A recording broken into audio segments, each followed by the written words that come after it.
الأكلة المنقذة اللي كله هيعملها اليومين دول، سهلة وسريعة وكمان اقتصادية وكله بيحبها. فيلا بينا نبدأ كده. بسم الله والصلاة والسلام على رسول الله. خير ما نبدأ به، هنجيب بتنجان، كيلو بتنجان اللي انت عايزاه، الكمية اللي تحبيها، ونقشرها كويس جدا ونقطعه بالطول عشان ايه ما يشربش زيت معانا كتير، ونرش على شوية ملح، نسيبه ينزل مية او نحط على مية كمان. نحط على جنب كده، وتعالوا نغسل معانا كوباية ونص رز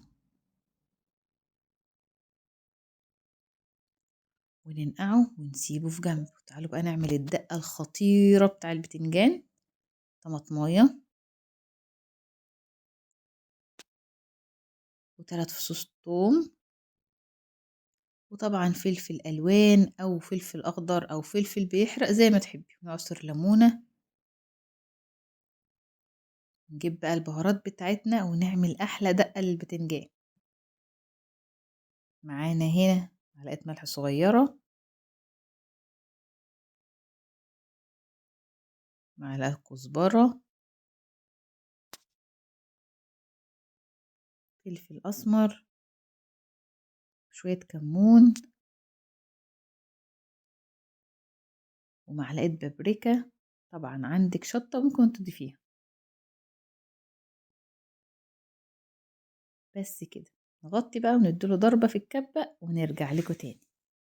بعد ما ضربناه، انا عايزة اقول لكم ان ريحته بتجنن بتجنن بجد، طعمه تحفة. نستخدمه بقى مع الفلفل البتنجان. شطفنا بقى البتنجان بتاعنا من الملح عشان ما يبقاش حادق، ونقليه على طول في زيت سخن. ويا ريت نطلع على مناديل علشان ما يشربش الزيت. نحط حلة على النار ونغسل نص كوباية عدس، ونحط فيها شوية زيت ونشوح كويس جدا جدا العدس بتاعنا.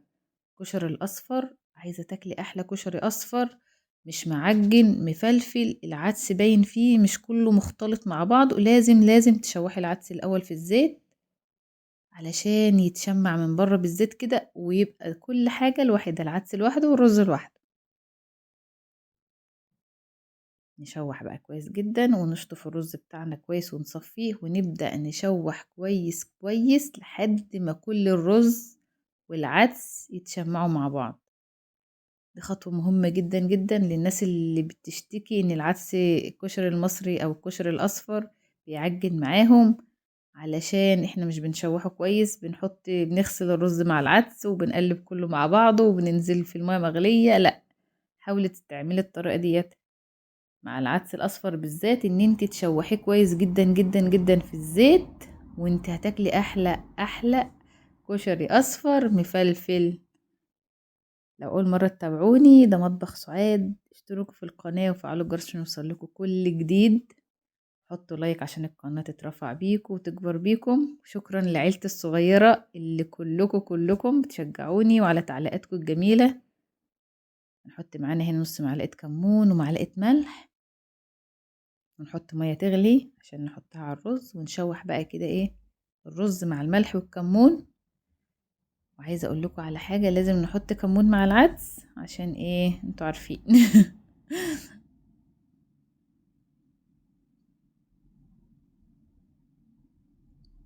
نقلب بقى تقليبه حلوه كده بعد ما حطينا الملح، وننزل بميه مغليه. طبعا على كل كوبايه ميه زيها بالظبط، يعني كوبايه ونص رز على كوبايه ونص ميه، ونص كوبايه عدس على نص كوبايه ميه. ونقلب كويس وما نزودش ميه عشان ما يعجنش معانا.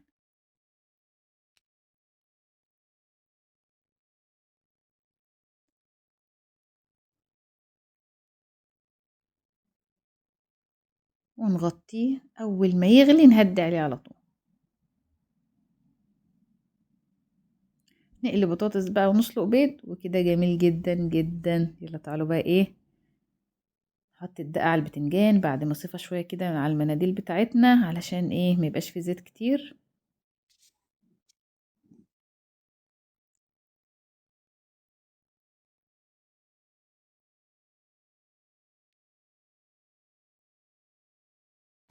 نحط الدقة بتاعتنا بقى اللي بتخلي البتنجان طعمه خطير.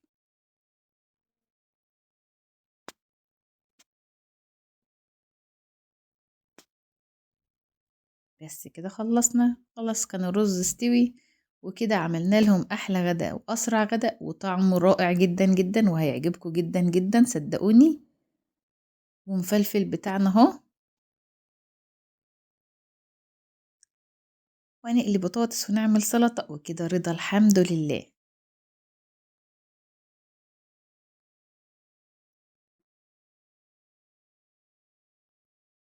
وكمان هنسلق بيض، بس احنا مش هندحرجه بقى لا في زيت ولا في زبدة ولا في اي حاجة، يعني ايه تقليلا من تقليلا من المجهود.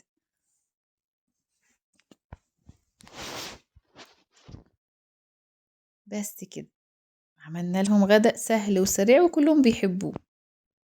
جربوا طريقة الكشري الأصفر بطريقتي عشان ما يعجنش معاكم، وقولوا لي ايه رأيكم فيه، واشوفكم تاني ان شاء الله مطبخ سعاد. وشكرا من قلبي لكل اللي بيتابع الفيديو للآخر.